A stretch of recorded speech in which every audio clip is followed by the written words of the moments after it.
오늘은 이사야 30장 18절에서 26절까지 말씀 묵상합니다. 30장 18절에서 26절까지 말씀. 하나님의 사랑과 회복의 은혜. 30장 전반부는 하나님을 믿고 의지하지 않고 수치와 수욕을 얻게 될 것이다 라는 말씀을 무시하고 애굽을 의지하려고 하는 유다의 어리석음과 그에 따른 비극적인 결말에 대해서 말씀하십니다. 인간은 위기 앞에 눈에 보이는 힘을 의지하려고 하지만 하나님은 그것이 깨진 토기 조각처럼 험한 결말이 될 것이다 라고 경고하십니다. 그 하나님의 백성, 자녀들의 패역함에도 불구하고 하나님께서는 그들을 징계하시고 다시 회복시켜 주시는 은혜와 사랑을 보여주십니다. 이는 단순히 이스라엘의 포로 기한을 넘어서 궁극적으로는 예수 그리스도를 보내사 회복하실 영적인 회복, 하나님 나라의 회복을 바라보고 계십니다. 하나님께서는 심판 자체를 좋아하시지 않습니다. 심판은 자기 백성을 정결케 하여 다시 회복시키시려고 하는 징계와 연단의 과정이죠.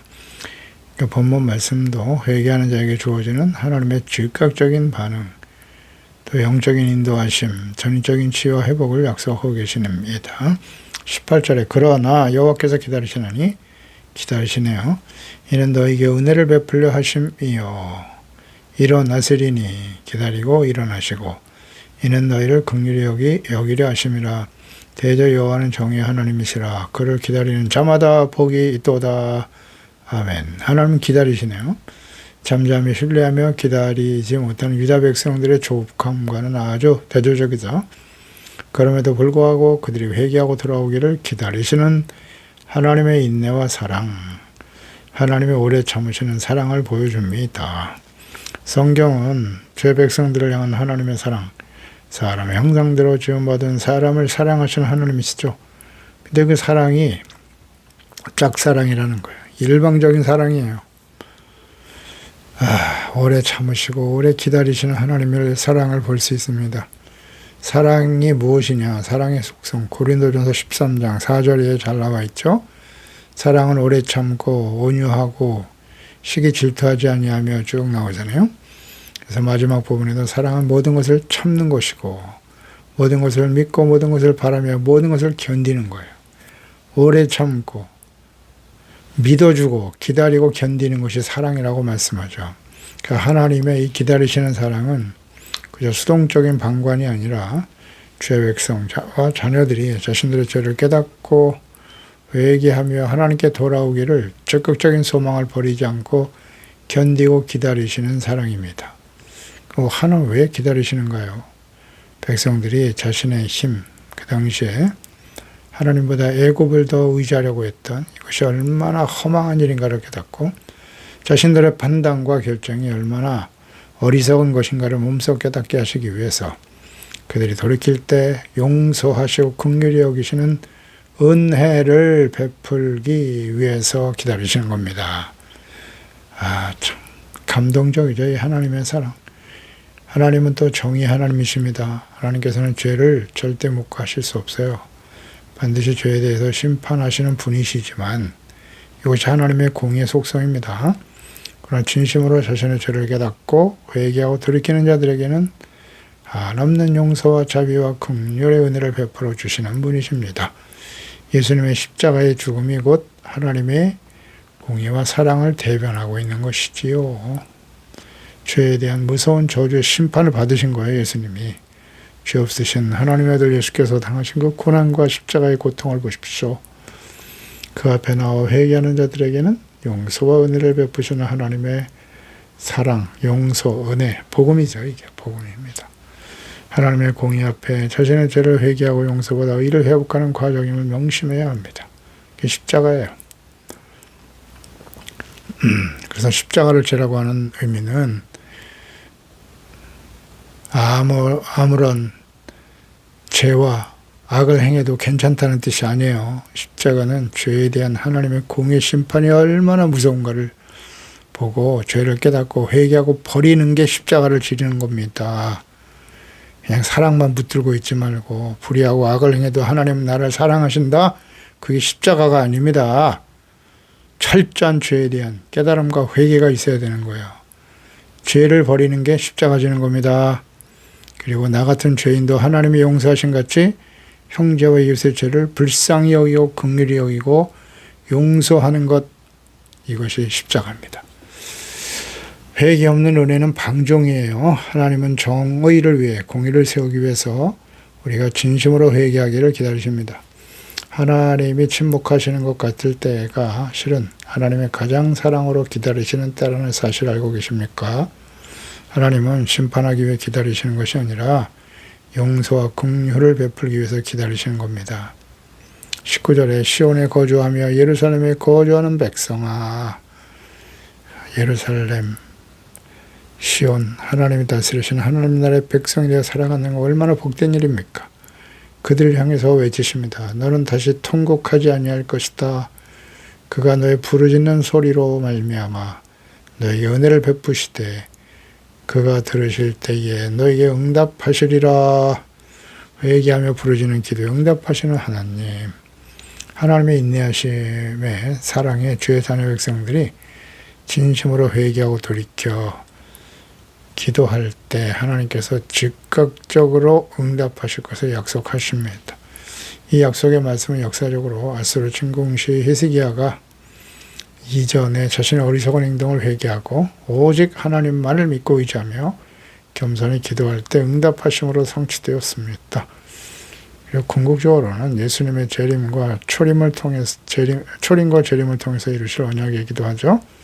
초림, 마가복음 1장 15절 이르시되 때가 찼고 하나님의 나라가 가까이 왔으니 회개하고 복음을 믿어라.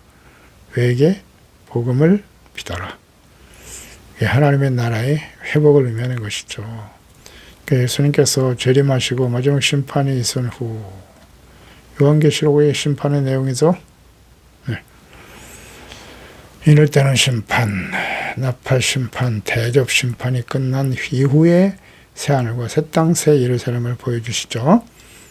계시록 21장 4절입니다. 모든 눈물을 그 눈에서 닦아주시니 다시는 사망이 없고 애통하는 것이나 곡하는 것이나 아픈 것이 다시 있지 아니하리니 처음 것들이 다 지나갔음이로라. 궁극적으로 이루어지는 겁니다. 그가 들으실 때 내게 응답하시리라 말씀. 이 말씀은 회개하고 돌아온 자들에게 하나님께서 지체하지 않으시고 즉각 용서하신다는 겁니다. 이전에는 하나님이 숨으신 것 같았으나 이제는 부르짖는 즉시 응답하신다. 진실로 회개하면 하나님은 즉시 용서해 주시고 우리를 회복시켜 주기를 기뻐하시는 하나님이세요. 그걸 기다리고 계신다니까요. 근데 안 돌아와요. 주의 백성들이. 끝까지 안 돌아옵니다. 그래서 하나님은 아수르와 바벨론의 채찍을 들으실 수밖에 없었던 거죠. 하나님의 아들을 십자가에 내어 주신 거예요. 안 돌아오니까. 그런데 예수님을 십자가에 내어 주셨는데 유대인들, 이스라엘 백성들은 어떻게 했나요? 예수님을 십자가에 못 박아버리고 그의 피를 자신들과 자신의 자손들에게 돌리라고 큰 소리 치잖아요. 그래서 어떻게 됐나요? 2000년 동안에. 난민 신세가 되어 온 세상에 흩어져 고통 중에 살아갔잖아요. 혐오의 대상이 되어. 아휴, 어리석은 완악한 죄 백성들이요. 예수 그리스도의 이름으로 기도해야 하나님이 들으시는 겁니다. 지금 그들이 통곡의 벽에서 끊임없이 기도하고 유대인들이 소리치고 있지만, 부르짖지만 예수 그리스도를 부인하고 인정하지 않으면, 회개하고 예수 그리스도를 믿지 않으면 그들의 기도는 하나님께서 들으실 수가 없어요. 마태복음 5장 4절 애통하는 자는 복이 나니 그들이 위로를 받을 것이며. 애통해야죠. 진실로 회개가 뭐예요? 예수 그리스도를 부인하고 거부하고 회개하고 돌이켜야죠. 제레미야 19장 11절 이하잖아요. 너희를 향한 내 생각을 아는데 내가 하나님 평안이요 재앙이 아니라고 하셨어요. 너에게 미래와 희망을 주는 것이다. 하나님의 자녀 백성들에게 미래와 희망은 무엇인가? 너희는 내게 부르짖으면 내게 와서 기도하면 내가 너희의 기도를 들으실 것이요. 너희가 온 마음으로 하나님 나를 구하면 나를 찾을 것이고 나를 만나리라. 하나님을 구하는 것이 되어야 해요. 잠시 다 사라져버릴 썩어질 헛된 헛된 재물에 소망을 두지 말고 세상 권력에 소망을 두지 말고 나의 기도 제목, 기도의 목적은 무엇입니까? 진정 하나님과 거룩하신 하나님을 본받고 주 예수 그리스도와 함께 십자가를 지고 주님을 따르는 것이 우리의 간절한 기도 제목의 소망입니까? 하나님은 아시겠죠. 자기 자신도 알겠고 스스로 속이는 자가 되어서는 안 됩니다. 20절 주께서 너희에게 환난의 떡과 너희는 당시 유다 백성들이에요. 모든 시대에 주의 백성과 하나님의 자녀들이죠. 환난과 떡과 고생의 물을 주셨다. 내 스승은 다시 숨기지 아니하리니 내 눈이 내 스승을 볼 것이다. 환난과 고난을 통해서 얻는 소중한 교훈이고 가르치시는 하나님의 은혜죠. 환난과 떡, 고생의 물, 이건 포위된 성읍의 비상식약을 뜻하는 것이기도 했지만 영적으로는 하나님 허락하신 연단의 과정이죠.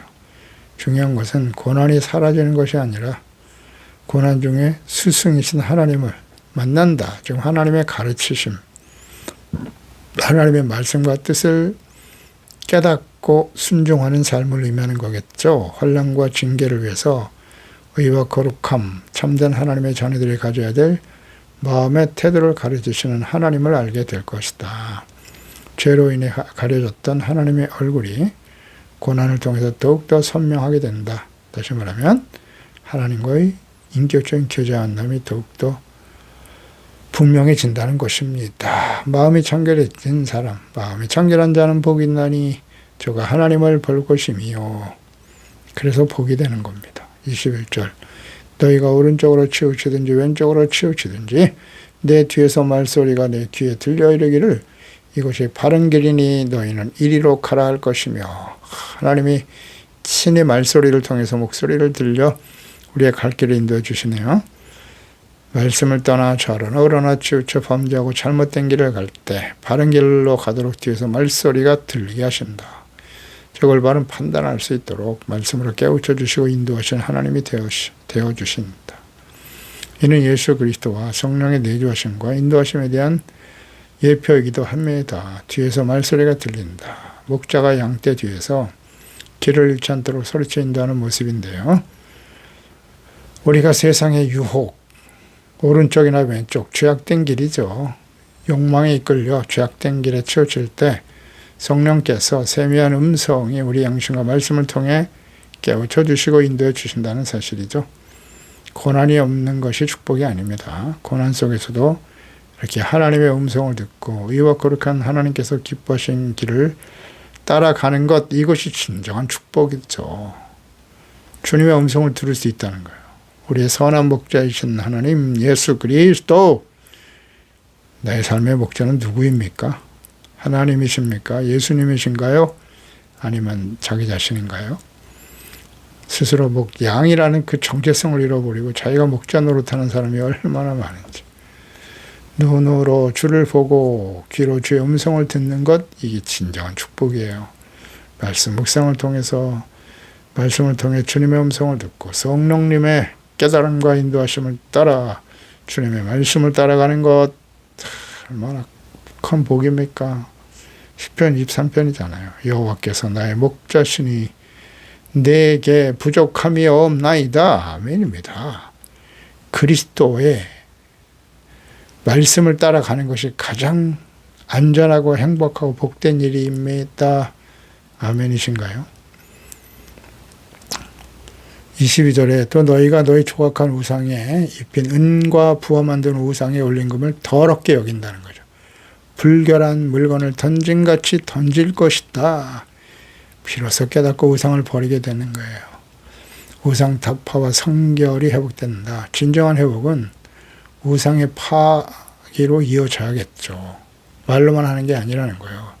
회개는 이렇게 우상을 버려야 돼요. 하나님보다 힘있는 세상 사람들이 섬기던, 또 그들이 더욱 믿고 의지하던 금과 은으로 만든 우상을 연단을 통해서 회복된 이스라엘은, 주의 백성들은 이 우상을 더럽고 불결한 물건으로 여겨 던져버려야 된다. 회개는 단순히 눈물을 흘리는 것만이 아니에요. 그동안 하나님보다 더 믿고 의지했던 우상들, 자기 자신의 능력, 인간관계에 힘 있는 사람들의 도움, 우상하면 언제나 교만이에요. 자기중심적인 생각과 행동이잖아요. 완고함, 불순종, 거역하는 거, 탐심에 이끌려 살아가는 거, 이게 다 우상입니다. 철저한 자기중심이죠. 이걸 결단하고 버려야 돼요. 버리지 않으면 회개가 아닙니다. 23절 내가 내 땅에 뿌린 종자에 주께서 비를 주사 땅이 먹을 것을 낸다. 곡식이 풍성해진다. 기름지게 하신다. 그날에 내가 갇혀의 광활한 목장이 있을 것이다. 그렇습니다. 하나님과의 영적인 관계 회복되면 죄를 회개하고 용서받고 거룩함을 회복하게 되면 하나님께서는 우리의 삶의 모든 필요를 풍성하게 채워주시는 분이십니다. 전제 조건이 중요해요. 하나님과 예수 그리스도 안에서 주님의 말씀을 따르는 진정의 의와 거룩함, 관계 회복이 없는 상태에서 세상에서 더 많은 재물과 권력과 영광을 주세요. 그것은 헛된 기도입니다. 하나님 그런 기도에 절대 응답하지 않으세요. 그 결과를 너무나 잘 알고 있기 때문에 지금 내가 교만한 죄인의 길에 서 있고 오만한 자리에 서 있는데 거기에 하나님이 축복을 해 주실 리가 있나? 그걸 잘 되게 해주는 사람 누굴까요? 하나님이실까요? 악한 원수 마귀죠. 그 분별을 못합니까? 마귀는 자신의 욕망을 위해서 기도할 때 응답해 주는 게 마귀입니다. 하나님이 욕망에 응답하시는 분이 아니세요. 탐심을 버리라고 하시죠. 진실한 마음으로 회개하고 돌이켜 하나님과의 관계, 거룩함, 의가 회복될 때 하나님께서는 땅에 뿌린 종자에 주께서 비를 내려주시고 풍성하게 하시는 거예요. 농부가 아무리 수고하고 씨를 뿌려도 하늘에서 비를 내려주시지 않으면 기근으로 인해서 말라 죽고 마는 것입니다. 너무나 우리가 잘 아는 깨달음 아니겠어요? 하나님을 경외하는 삶으로 변화될 때 하나님께서 하늘문을 여시고 비를 내려 열매를 맺어 풍성하게 하신다.